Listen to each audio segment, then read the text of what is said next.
Hello everyone, and welcome back to part 2 of the attic baffle install. Last week I got one side of the shop completed and half of the other side completed. Today I aim to finish the rest. Now it's cold out here for sure, and that's the reason why I'm putting the baffles in, so I can prepare for putting in attic insulation and get some heat in here maybe. So without any further ado, I will turn the camera around the area we're going to work and show you what we're going to do today. Okay, last time we were here, we were cutting these baffles to fit into the different locations, and I got this whole side of the shop done. I had to make a few alterations, even to the ones that I had cut down to make them fit, but everything is up there and looking good. Then I came over to this side and I got these in. I got those all in. Now we're going to turn our attention over here, which is probably going to be the roughest part of all of them because I got to stretch my body across this cabinet. I got to stand on this desk and my bench. So I got to remove some stuff out of the way so I can get up there and get these in. And I'm crossing my fingers that I do not have to remove this cabinet from the wall so I can get up in there. So let's see what I can get done. All right, we're back in the shop. I finished my job here. I got all the baffles up in the shop. And now I'm ready for power. So I'm going to be adding some lighting to the shop. And since the drywall, or since the insulation is gonna come soon, I hope, I want to be ready when it comes. So I have some power install I have to do to add lights. So forgive me for looking up at the ceiling. I just looking up here thinking about what I have to do, and I'll be making a video on that. I got lighting in here already, but I want to add more. When I built the shop, or remodeled the shop, I put in 5 windows to bring some light, natural light in. And it's nice, but when it gets darker or it's cloudy out or something like that, it's not as bright in here, and I like to get some light in here so it's easier for me to work. So let me show you some of the things that I learned. These are the tools that I ended up using to do the install. The electric stapler, this stapler, and the scissors to cut out the parts of the baffles that I needed to fit them in place, plus a extension cord and a ladder. But they went in pretty good, nice. It's all done now. This is the back part that I had been working on. And I finished all these. I did not have to remove the cabinet, but everything above it I did have to take down.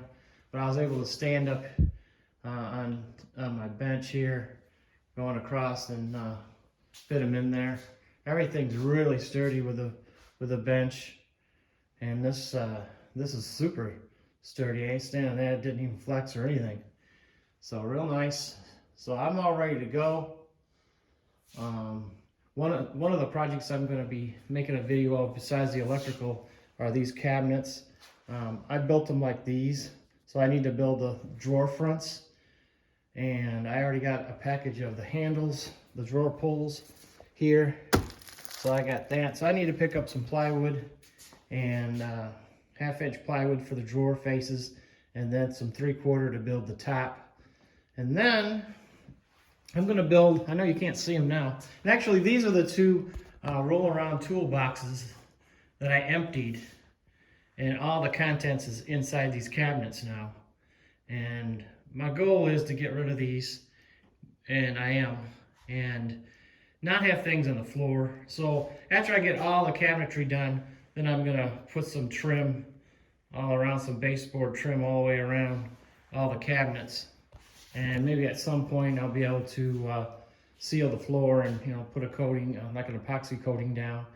I was debating about doing it before I made all these cabinets, but you know, that's pretty expensive, and plus it's winter time and I would have to move a lot of things outside while I get it done. So I'm waiting on that. So anyway, I'm going to build some more of these cabinets and line this wall here with cabinets, and then a lot of the tools from this will go away, and I think all this hardware will be able to fit inside this cabinet if I keep that cabinet. And a lot of the things that are inside some of these other cabinets can go in here. I'll just be a little bit more organized.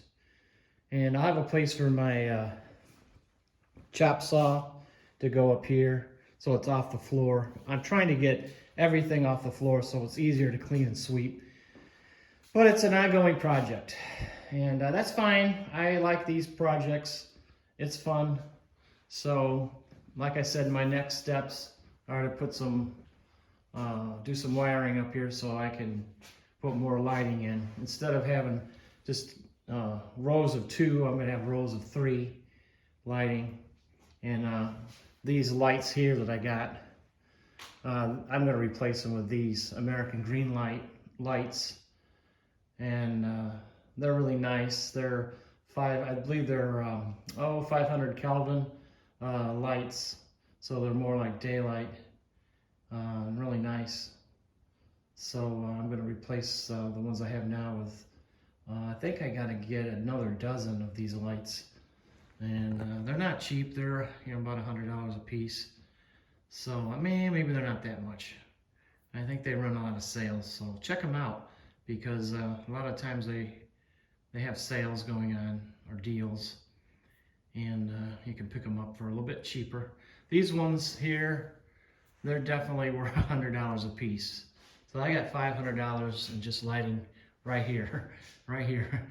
So they're not cheap, but I like them. Even these that I have up here, they still do a great job. They give me a lot of light, but I just kind of want to balance everything out and have all the same lighting. So that's what I'm going to do. So this project's done. This is the second part of this video, and everything's all done and ready to go. So my goal is to be ready when this installation does finally show up, is to be able to start putting it in. And I'll put a vapor barrier up and then decide what kind of ceiling I want to go with. I think I'm just going to do like a tongue and groove ceiling up here, maybe something in white, so I can get some more reflective light down towards me and make it easier for me to work. So I want to thank everybody for watching this video. Please like and subscribe. I'm a new YouTube video producer, I guess you might call it. So I need all the help I can get. Thank you very much, and we'll see you next time.